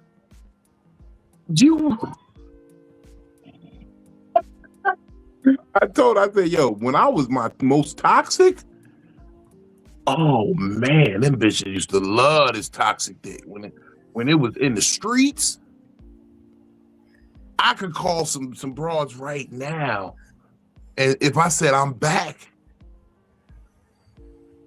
they would be so happy. Toxic nigga and all. The nigga who sent them to the clinic and everything. Yeah, they love the nigga who sent them to the clinic. But the nigga who say, hey, sit down. Let's talk about your 5-year plan. That nigga gets no love. He too much. You doing too much. And I can't understand. It just meant that bitch, you just ain't never been loved properly. And I feel like a lot of us have it. A lot of us have it. Yeah, not just women, men as well. Because I find it funny when a man can have a good woman and he'll still cheat on her, he'll not commit to her, or whatever the situation may be. That's always looks funny to me. A lot of the times, though, niggas, even in the moment, will say, I just ain't shit. I wasn't shit then, I ain't shit now. They will look at themselves and say that honestly, even amongst their homies. They won't say it out loud to that, and that's what I'm saying. Like, nobody admits. Yeah, they will. No, they said it all. You know how many times I told bitches I ain't shit. Jay-Z said it in a song. Look, I ain't shit. When it comes to relationships, I ain't got the patience. Niggas will tell you all day they not shit. Hey, baby, I'm sorry, I ain't shit. I'm trying. I want to be better, but I'm just. I'm a fuck nigga sometimes. I do dumb shit. What men do you know that's telling good women that? Oh, because I wait. I've never heard no man tell me he ain't shit. If they care about the good woman, they would tell her. Yeah, and if you just using her, yeah, you'll never tell her that. But if you care about it, you be like, I ain't shit, baby. If you care about them, and that goes for females too. If you care about the person, you'll tell them, look, I'm not shit. I've only ever seen that once they got caught. It never starts off like no, I do it before I got caught. I was in a situation like that, and I had to tell the person, because at the time I was broken, and I had to like let them know that, you know, I ain't shit right now. Like, for real. Like, I'm not going to do nothing but play with your feelings and break your fucking heart. And you're a good person. So therefore, you need somebody that's actually going to love you and be there for you versus me, you know what I'm saying, sitting there telling you what you want to hear. But at the end of the day, you know, that ain't what it is. And, you know, me, I don't even tell people what they want to hear. I let you know if you're not up to par to what I would need. So therefore, I'm going to cheat on you. That's just me. I'm very transparent. Like, if you're not giving me what I need, I'm definitely going to let you know that I'm going to go search for it elsewhere. Now, you can stay if you decide to, you know what I'm saying? But at the end of the day, just know that whatever you're not giving me, I'm definitely going to get it in another person. That's off bucks. But that's coming out and saying I'm a fucked up person. I've never heard no man tell me I'm a fucked up person. It's been, okay, well, you know, I'm getting myself together. Like, you a really good woman. I'm getting myself together. Like, they not going to sit up there, in my experience, okay? I'm not speaking for everybody, but in my experience, no man has ever told me I'm a fucked up person and I ain't gonna do right by you. It's always been, I'm not ready right now. I'm doing things to work on myself. You know, I just got out of a bad relationship. You know, I'm taking the time to be out, and I don't want to hurt you because, okay, you know. He's saying that you just not deciphering the code. I've done that before too, but no, because just go ahead and don't say I'm a fucked up person. I'm going through, like, it's always, I need time. And by the time that you're ready, I done moved the fuck on, and now you're like, oh, I done missed out on this good. You gotta start treating it like niggas do. When a bitch look at me and say she need time, that means she want her pussy worked over a little bit more. Let me get the fuck out the way, because that pussy ain't gonna be worth shit. She gonna try to bring me back some ain't shit pussy. That's what I hear when a person say, I ain't got the time. That means the nigga want to run through the streets a little bit more, and when he get burnt or have a child that's out of wedlock and the bitch giving him a hard time, that's when he's gonna want to lock in with you. That's what all that shit means. Mm-hmm. That's what that shit just means. It's really what it is. Yeah, you gotta take the rose-colored glasses off of it. Right. Niggas is telling you right there. Oh, I need time. What do you need time for? Alone. I'm not trying to deal with that. Like, oh, you okay? Because any woman I just wanted to fuck, oh yeah, I ain't looking for no relationship right now. And that means I'm just trying to fuck. I think it's easier to just go ahead and come out and say that. Like, look, I just you get shot down fast and saying, yo, I'm just trying to fuck. What's up? And I'm like, Yeah, because That's how I be. even if she is just trying to fuck, you gotta wine and dine her like you're not just trying to fuck, because she's gonna want to be wine and dine. No matter how much of we just fucking, you're not really just fucking. I can't come to you and say, "What's good with this dick in you tonight?" I gotta class it up a bit. I gotta make you feel special. Yep. A nigga, you could walk to a nigga and say, "Yo, you just want to fuck," and they'll say yes. Bambino, like, this is the type of shit I be mad. Niggas is easy. Y'all have low standards. No, it ain't that we ain't got low standards. It's that we deal in direct dealings. We have on the board table agreements. If this is the agreement that's on the table, this is what we coming with. This is our obligation. This is where we gonna meet you. Now, women, they have this dance that they do where the goalpost kind of moves, and we can say, "I want this, but I really want you to do this." You don't got to give me nothing for Valentine's Day, but show your ass up here without a Valentine's Day gift.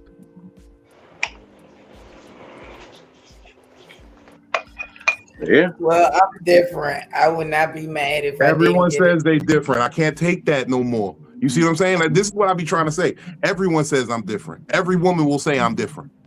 Again, my husband is in the comments. I get what you said. I'm not saying that you're not different. I'm saying that every woman says they're different. If everybody says they're different, then who are all these people that we talking about? I don't know. That are doing the same thing. Why do we all have this same example of everyone doing the same thing, but everybody's different? You know, the only time it's truly spoken openly and honestly in the music. Mm-hmm. That's why they'll play those songs to let you know who the fuck they really are. And that's why I say every time at the headlight twerking or at the red light twerking on the headlight, because the true coding is in the things you chant. I'm not ratchet. 7 p.m. Friday, 95 degrees. No, seriously, it's the opposite for me. I'm the calm, reserved one, and my nerd of a husband is the ratchet one. You're the calm, reserved one, Miss Dresses Thelma cosplay OF veteran. I'm very conservative and calm. He is very ratchet and outspoken and be, twerking on the headlights type shit. That's not, I do it if I'm fried, but not like he don't need to be fried. He just like ratchet shit. Me personally, I'm a little bit more conservative. I don't like ratchet shit. I don't like public spectacles or anything of that such nature. But him, on the other hand, no. From my personal experience, anything you do when you fried is kind of your natural nature, because drugs literally just drop your inhibitions. Well, sober me wouldn't do it. Exactly. As what I said, drugs drop your inhibitions. Yeah, sober me. It allows you to do what's truly in your nature. Drunk me all the way forward, but hey. She's conservative, bro. She just threw you under the bus, bro. She said she was the conservative one. He know he ratchet. He like all the ratchet girl music and shit and all that. He talk about stuff I'm quiet, otherwise. No, you is not. No, you is not. He is ratchet and messy. He like your best girlfriend that you take when you go get into trouble and you want to just go do some wild ass shit. That's the person that you take with you. Him. Because he gonna be whatever. My thing is, in that situation, he is so with it. He'll be giving a fuck. I'll be like, but my thing, what I'm hung up on is you say you the calm one, but we've seen that you a live wire and a firecracker. So if you calm as a live wire, then this nigga's the fucking He the wire hanging off Exactly. the power controller. Exactly. He be trying to play so fucking innocent. I be like, bruh, it's not me. I swear to God, it's it. Do not let the nerd fool you. That is no. I'm feeling like there's some projection going on here, Juice. I'm gonna be honest with you. I met him before. He was cool. Like I'm feeling like there's some projection going on, Juice. Cool. Xander always appear to be cool. His ass is turned, girl. You don't know. I just be looking like, oh my God. Look, I don't know where y'all going. Acting up. Let him get that crayon hair. Him have a couple of bottles of crayon roll in his system. You go see. You go see. A couple of bottles. Yeah.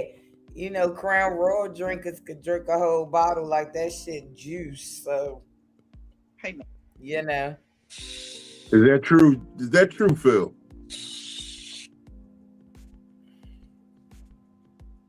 Because I did have some of that vanilla Crown. That was pretty decent. And that went down pretty fast. Like that's his favorite. Vanilla Crown. That's his favorite. You get that boy some vanilla Crown. Yeah, I can drink that. No. Because you know, I only buy a big bottle. I'm not going through. Yeah, she liked the apple crown. He liked the vanilla crown. Yeah, I ain't going through. I probably could go through it in a day, and I make the choice not to. Damn, to be turned. But if I just had like a little fifth of one, yeah, that'll be gone. His little ass. And that's still if I want. See me, I'm a Martell's Blue Swift type girl. You know, since I'm from DC, we cognac. We even got a song on Go-Go. It was called VSOP. You already know when we was going through the Remy days. So therefore, we're cognac drinkers up here. Shout out to the Remy drinkers. I'm gonna hurt my liver this birthday. I need some 1738. Oh, I feel it already. Boy, I used to drink 1738 every day. Like that shit was juice. And you hit me. I drink 17. That's 17. I usually try to reserve the 1738 for New Year's, birthday, Christmas, shit like that. Because I'll drink a whole bottle of that. The crazy part was I drank that on Christmas Day when my homie got shot and killed in the bar. Shout out Lil P. And he bought me 2 shots of Hennessy when I got to the bar because I finished the Remy. That's the only reason I even went out, because I was in the house drunk watching. I told the hoes, y'all got the night. Do what y'all want. It's Christmas Eve. Go be with your kids. Do whatever.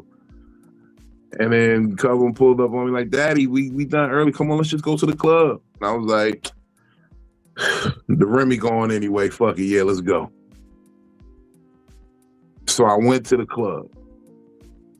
And that Remy, man, I wish I'd have bought 2 bottles that night because I wouldn't even been there. I wouldn't even been there, man. It was one of the saddest things I ever had to witness. I mean, not saying that it wouldn't have happened anyway, but it was one of the saddest things I had to witness.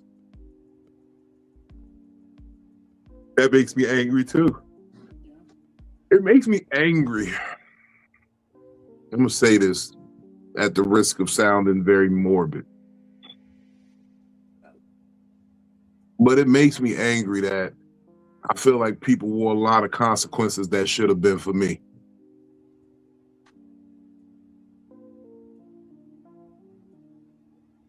A lot of people I know wore consequences that should have been for me.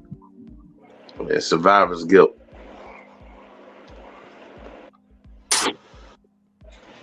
Yeah. But if it's all in God's plan, then it goes the way it's supposed to go.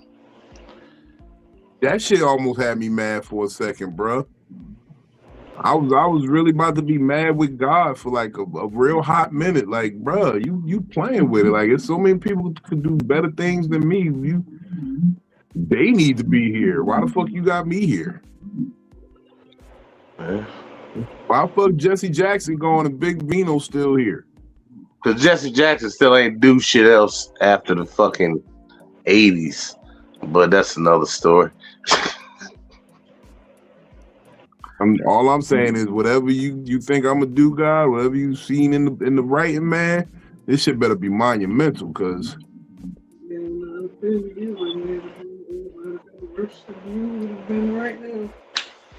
I got homeboys, like my best friend in the world. Brooklyn just said that you may actually be better than what they would have been at this moment had it been you instead of them. And that's why you still around. Things might have changed on their end, and they might have went to the other side. So, not the other side. Nah, because I used to tell that to my homeboy Boog, man. I used to tell him how I want my funeral. Like, don't let me put me in this clothes and da-da-da-da back in the day. Like, yo, make sure I get buried with my flag. You know, I used to say wild shit to the nigga. And then turned around, and I got to look at him in his casket. And that shit be...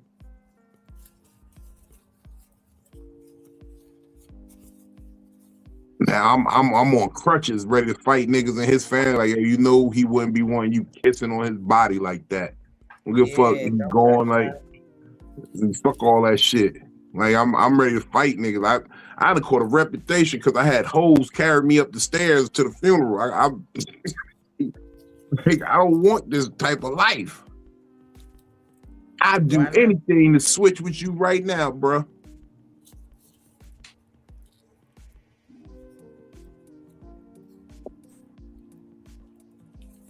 I'm sorry, I like Pimp Her Whole Life.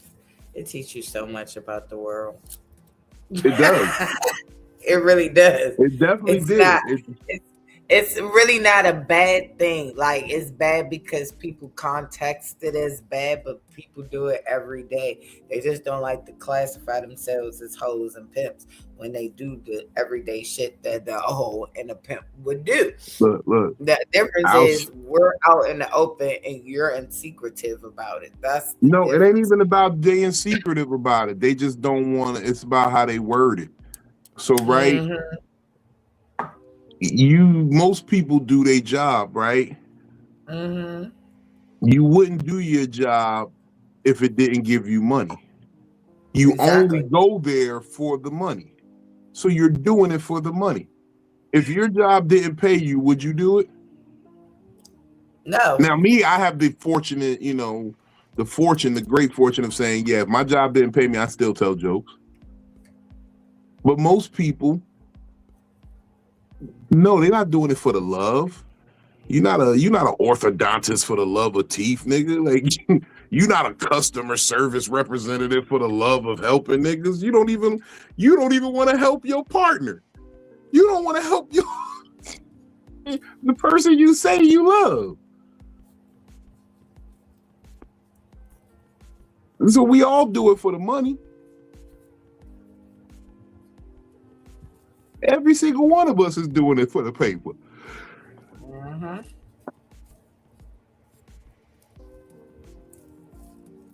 Don't be mad at me because the love of a pimp is different than that of the love of a square.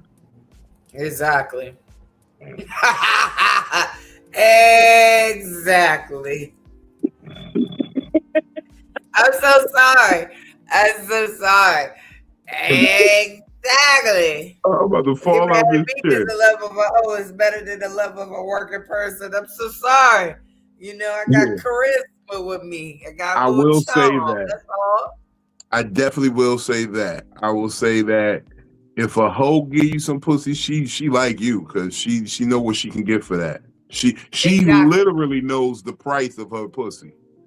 See, y'all square chicks running around, guesstimating the price of your pussy. Shit. No, I ain't even saying fall in love. I'm talking about just strictly the price of their pussy. They guessing the price of their pussy. Most regular women, they out there guessing. They don't know what their pussy worth. These bitches walking around talking about something. My pussy is priceless. My pussy worth 10,000. My pussy worth that. Your pussy worth. It's garbage. Your pussy worth $175, bitch. If that. $225 if I'm generous. $225 if it's Friday and it's a line, and I want you to stay an extra 25 minutes.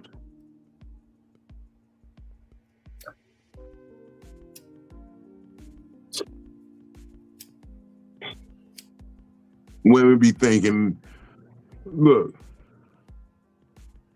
I know for a fact what I'm worth. I'm worth $1,000. Most of the time, if a guy give you $1,000, he gonna want you to stay all night. I'd be damn.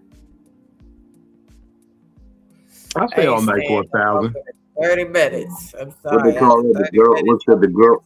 They did the girlfriend treatment or the girlfriend experience or some shit like that. Yeah. See, me, I can't provide the girlfriend experience because I'm too fucking dominant. I get irritated fast. So therefore, I'm gonna just dismiss your ass. So I can't provide the girlfriend experience. I mean, I do it for, matter of fact, I take it back. I do it for one or two people, but it's still with my type of twist. I'm not giving you too much girlfriend experience. I'm giving you just enough. That's it. Because I can't tolerate that. I can't boo-boo baby you. I don't do that. I belittle men. I don't. You give me $1,000, I'm gonna give you a forehead kiss. I'm gonna make you feel tender. I'm play that Ralph Friends band, baby. You need a man with sensitivity, a man like me. And just in case, just in case that person is watching, this has nothing to do with me. Please don't want to have a woman-to-woman conversation. Don't need a man trying to give you money. I got what you need. Not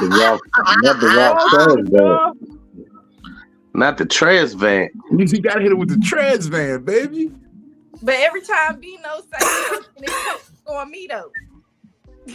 Well, So I just gonna give my disclaimer. Oh, sugar, no. Don't need a man that'll give you money. That was the note when he said money. Ooh. Right.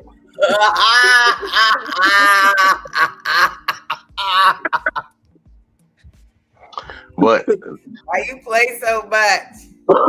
That's why I fuck with the Dream. The Dream Love versus Money album. That shit broke down relationships and the way them shits go. But you know he was talking about, that was when he was beefing with Lil Wayne over Nivea and shit. Oh, yeah, Nivea, yeah. Yeah, he got a line in there where he said, you give her love and she want money, you give her money and she back in love. And she'll go from man to man. Her and Miss Chalet is probably the only two girls in the industry that got kids by like superstars and shit. You know what I'm saying? Lauren London got the two from Nipsey, one from Lil Wayne. Yeah, I forgot about her. And then you got Nivea, she got Lil Wayne and the Dreams kid. And then you got Miss Chalet, she got Dr. Dre and Suge Knight's kid. And then not 2 Chainz, Future got everybody else covered. Oh, Sierra. And they go your nepotism, Bow Wow got Joey Chavez. He shared that with fucking with Future. And they go your nepotism. Leon had a child yet? Huh? Who?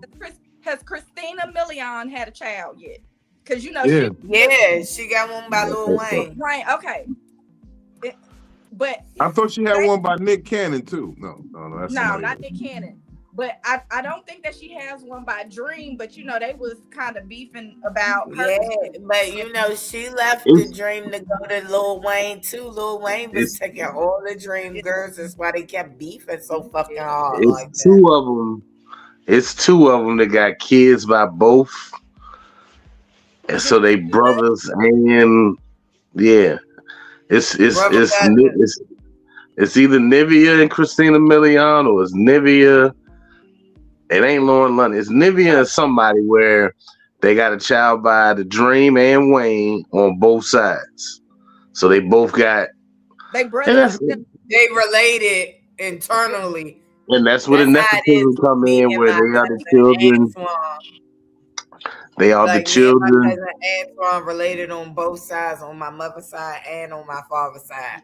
between Nick Cannon, Future, Lil Wayne. That's 40 kids that is gonna be mixed in and out the entertainment industry. First of all, that goes back to a point I was making before by women be pregnant by all the same niggas. They all get pregnant by the same niggas. That's a testimony to that right there. But again, it's fucking gay. Why do you want to be? Ugh. It's the gayest shit ever. Why do you want to have a baby with a nigga you know? Got a baby rocket mama. Yeah,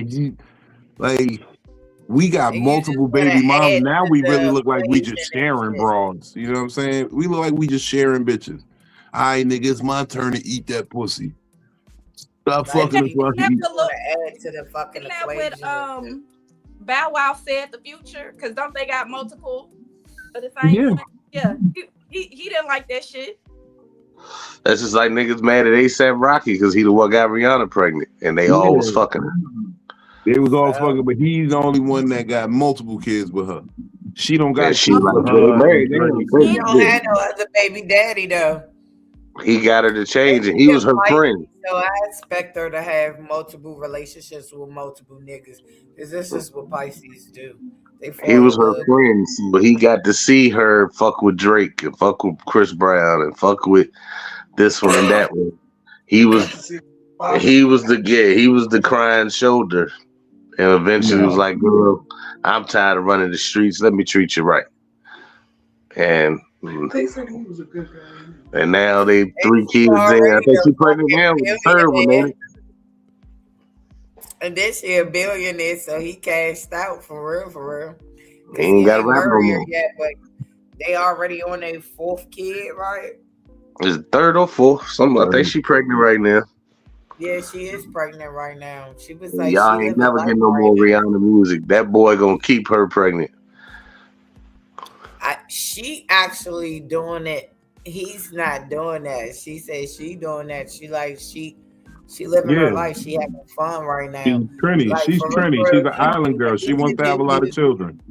If she never came back to music, she secured her life and she can afford it. Modeling too, because everybody keep forgetting she was a model for fucking Louis Vuitton and Balenciaga and all of them.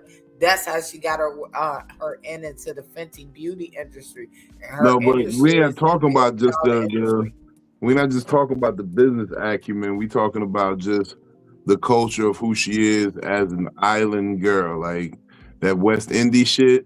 They want to have big families, and she has the means to do it now. She's well off, and she don't got to worry about finances. So let's make babies now. But she's doing it smart because she's making all the babies with one person. Exactly. And that's why Beyonce could. No, I'm not kidding. Let me stop. I don't want to stir up the beehive. I see Farrah over there in IG land. She ready to say some shit. I'm crying.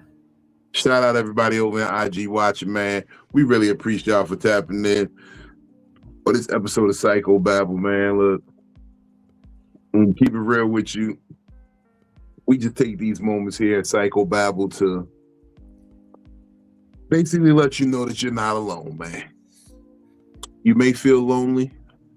It may get quiet, and you might have to suffer a few quiet moments by yourself, but you're never alone because there's somebody out there going through what you're going through. And that's what this Psycho-Babble shit is all about. Just letting you know, hey, niggas is here with you, B. You know, like my favorite line that Tupac ever said was, Tupac cares if don't nobody else care. And that's how I feel. Vino cares if don't nobody else care. And I want y'all to hold that with y'all. That's like That's like my other favorite Tupac line. That's why I fucked your bitch. No, I'm just.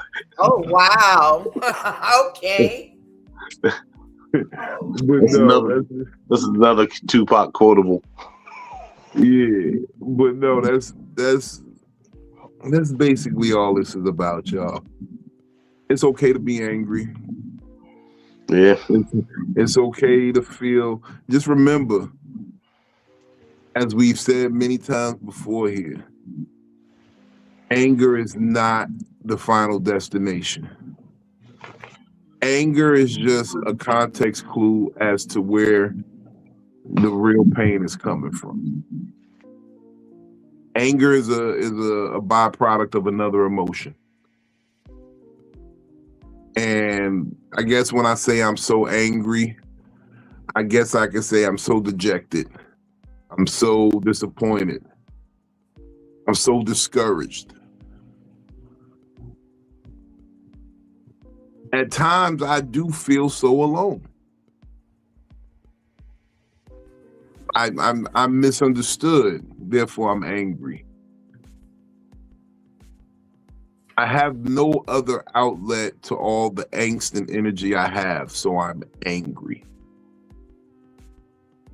And if we can take those moments to just identify where that anger comes from, that's the first step to overcoming it. I ain't gonna get too deep on y'all. Juice, tell them where they can find you. Now, meanwhile, you saying all that, hold on, Juicy. And this motherfucker over here talking about some, yeah, it ain't the end step, murder. And then every 2 words you said was murder. That's what I'm hearing over here. And people, that's why you murder. Brooklyn won't kill everybody. Brooklyn, okay. She talking about, no, it ain't the last step. Murder is. Juice, tell them where they can find you. So you can find me here on Mondays and Wednesdays on Psycho-Babble, and Fridays for Fat Nigga Fridays, and Instagram at MissJuicyMo3.tv too. I have nothing coming up at the current moment, just preparing for DreamCon, which isn't until July. So yeah, back to you. Back to us. Thank you, Miss Juicy.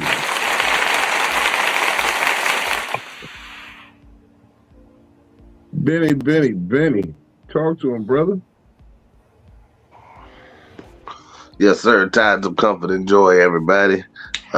It's the sandwich smashing captain of this here thing I call fuck your sandwich. You can follow me on all social media, Benny Blanco Perry. I just did the artist vibe off Friday. That was pretty damn dope. I got to get a nice little, I guess, damn near 20-minute run in. I ran the light by a little bit, but I was in my bag. I was feeling good. Also, starting the first Friday in May, I'll be having my open mic starting back up. That'll be at Curry's Restaurant, at Lee and 2nd Street. I gotta remember. I think it's 119 East Lee Street. But it's Lee and 2nd, right beside the historical Hippodrome Theater, 2 Street as they call it in Richmond. So if you come down 2nd or Lee, it's right at the corner of both of those. So I'll be starting that up in May. I missed the deadline for April, but we gonna start off in May, which is good. So it gives me hell of a time to promote. What else I got going on? I think it's another showcase coming up in April. Other than that, I gotta check back with you to make sure, but it's okay to revel in your anger sometimes. Just don't stay in it. But I mean, it's a human attribute. Fear, anger, stress, it's a melting pot. It's like the New York of bullshit. So just deal with it how you can. And unlike Brooklyn, she back there doing the fucking eat sound. Don't murder nobody if you can help it. That's it. Words of the wise from my spiritual consigliere, Benny Blanco Perry, y'all. Don't murder if you can help it. Feels. See, this is why I fuck with Brooklyn. Anyway, y'all can catch me here each and every Monday and Wednesday on Psycho-Babble, 9 p.m. Central. Also on Fat Nigga Friday. Sometimes it's on a Saturday and sometimes it's on a Sunday. Just make sure that y'all pay attention to the story to know exactly what day we do with Fat Nigga Friday, but I'll be here. Sometimes at the beginning, sometimes gotta leave early, but I'm here. Also, I got finished with my patio, so we released the last episode of the patio version of No Man, No Plan. I just be doing shit. Now I'm about to get back in my artistic bag, so just pay attention to what I'm doing. I released the sneak peek today, so there's two reels right now on Instagram for No Man, No Plan. I just be doing shit, okay? So check those out. I think that everything is great. The other thing that I have coming up, though, is April 3rd through the 5th. That's MTAC out here in Nashville. If y'all don't know, that's the Middle Tennessee Anime Convention. So I will be there at least on Friday and Saturday. I don't normally attend on Sundays, but we'll figure out what we're going to do. But I'm going to be there with my brother. We're going to make some stuff happen. It's going to be a great year for cosplaying. I'm getting the last of my stuff ready to go so that we can do that. But yeah, Dino, what you got going on? Well, thank you, Phil. And I can testify that she has no man or plan. She does just be doing shit. Hey, what's with the jellyfish behind you? I got intrigued by that shit. I know they ain't real, but the motherfuckers look real. I got what? Like yeah, I got it from Walmart. Shit, focusing on one thing in the room. So I bought it as hey, you look amazed too. I bought it as for somebody on Christmas, and then my brother sent me the video of the person that got it because we did like Dirty Santa, and I was like, I want one of those. Don't get the one at $5 Below because I had to throw that one. Like, get the $15 one at Walmart because that's your first time seeing that. My first time seeing over here, high shit in a trance and shit, keep stirring at that motherfucker. He like this. The bitches was just back there, bitch flipping. I'm like, do she got real fucking jellyfish? Like, what the fuck? Where did you get the little jellyfish from? For I y'all wouldn't that be don't know, knowing Benny shit. is partial to aquatics and things of that nature. He's been trying to get me to get an aquarium, get some fish for quite some time now. You ain't gotta buy no real ones. Just Philly, he was fascinated. He was. The niggas look like it was real. I'm like, yo. I'm like, I want to know where she bought them fucking jellyfish at. I'm like, this bitches ain't gonna grow. I'm gonna stick my finger in there and act like I'm Will Smith. Like, how the fuck you got jellyfish and I can't get no jellyfish? Like, well, own some jellyfish too. This is bullshit. They sell jellyfish where you at? I'm moving to fucking Tennessee. Fuck this. I want some exclusive aquarium shit too. They say jellyfish don't grow bigger than they their space. Yeah, like sharks and shit. Yeah.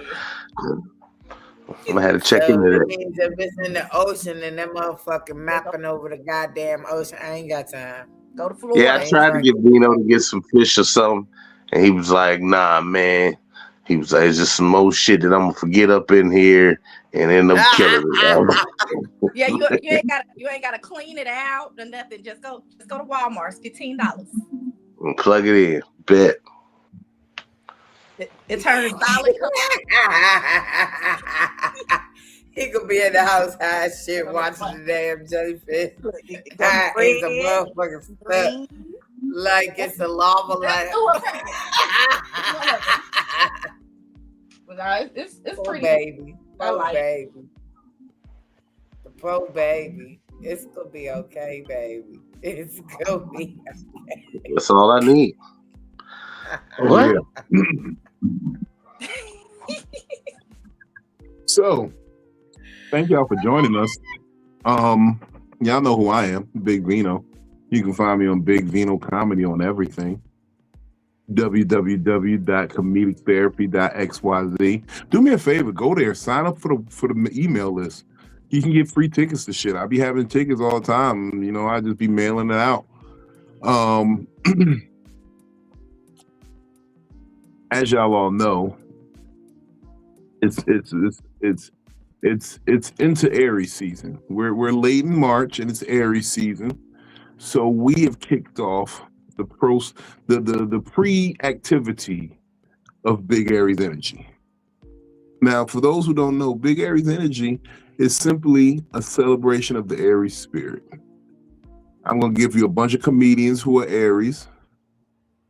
A bunch of people who are Aries will attend the show, and then a couple of other zodiac signs will attend the show as well. But we are going to show you why Aries are amongst the funniest motherfuckers walking this planet. And it all goes down April 1st at the Virginia Beach Funny Bone. Now, the cool part about this is it's such a dope idea that Baltimore Comedy Factory wanted in on some of the shit too. So they said, hey, April 16th, if you got some time, come on down and kick some jokes here. So we said, fuck it, let's do it.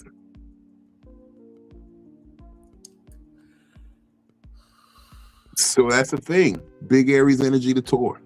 Fuck with me. April 1st, Virginia Beach Funny Bone. April 16th, Baltimore Comedy Factory.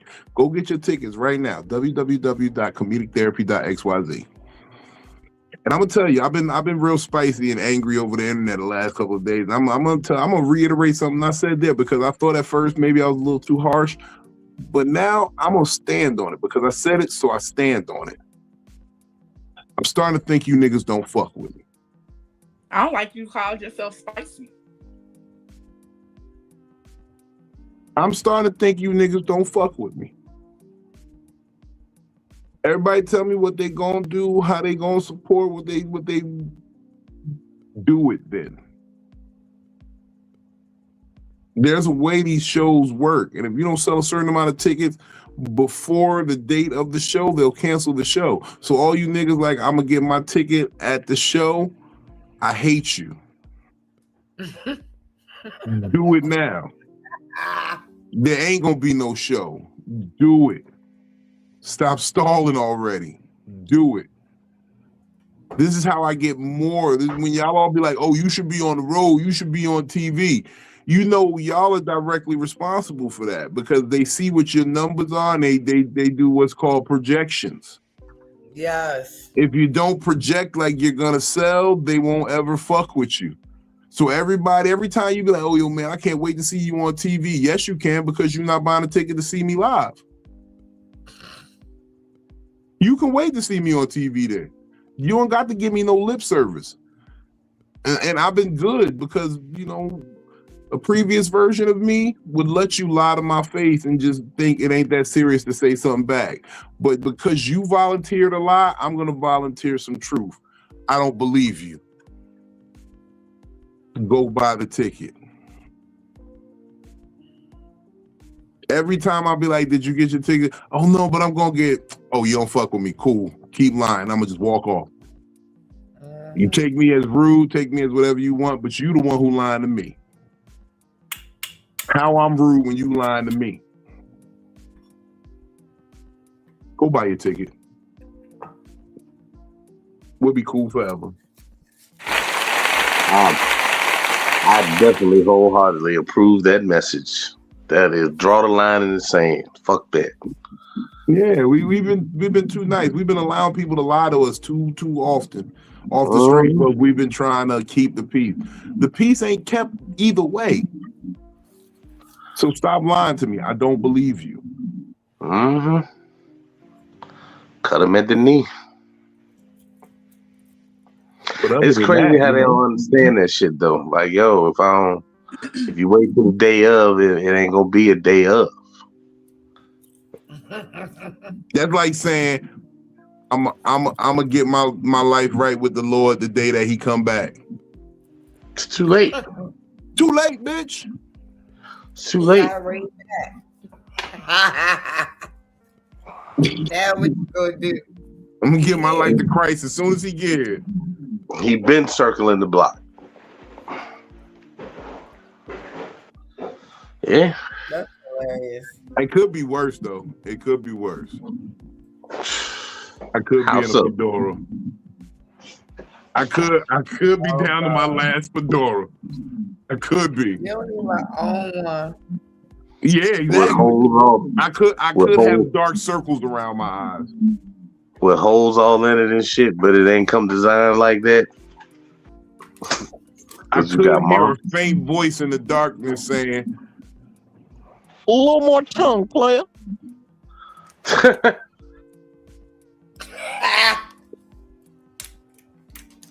that would really fuck my life up. Shout out everybody watching on IG. Shout out for tapping in, man. Smoke weed when you wake up and get your day high hopes. I'm out.